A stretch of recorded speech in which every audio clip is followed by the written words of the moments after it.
The heavy cabin door creaks shut, sealing out the damp morning mist and leaving the world behind. I watch as the pale morning sunlight begins its slow crawl across the floorboards, highlighting every worn grain of the ancient wood.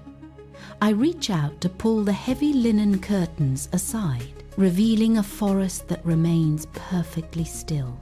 There is a profound silence in this place, a quiet that demands to be respected as the day begins its gentle unfolding. I place the copper kettle on the stove. The flame flickers to life, blue and steady, until the first low whistle of steam cuts through the morning silence. I carefully pour the hot water into a ceramic mug, watching the steam curl upward in the quiet air like a ghost. Standing by the window, I take a long, slow breath, feeling the comforting warmth of the mug against my palms. This is the first anchor of my day. I step onto the porch, my bare feet pressing into the cool, dew-dampened moss. I reach out and brush my fingers against the rough protective bark of an old oak tree, tracing the jagged edge of a fallen leaf. A single bird call echoes from the high canopy above, a lonely but beautiful sound.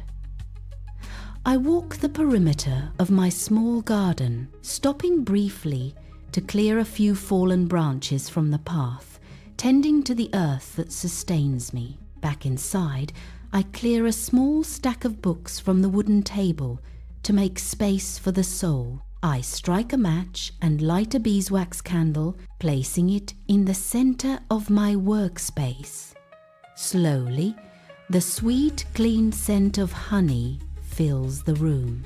I pick up a knife and begin slicing fresh herbs, the rhythmic sound of the blade against the wood grounding me in the present moment.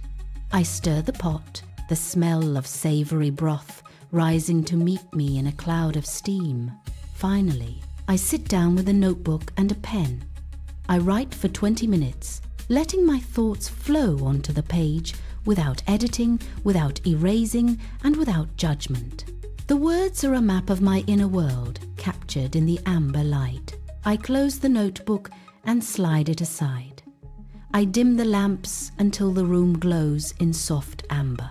Pulling a wool blanket over my shoulders, I sit in the armchair. The dog rests its head on my knee, breathing deeply in sleep. I watch the candle flame dance until it flickers out, leaving the room in a gentle velvet dark.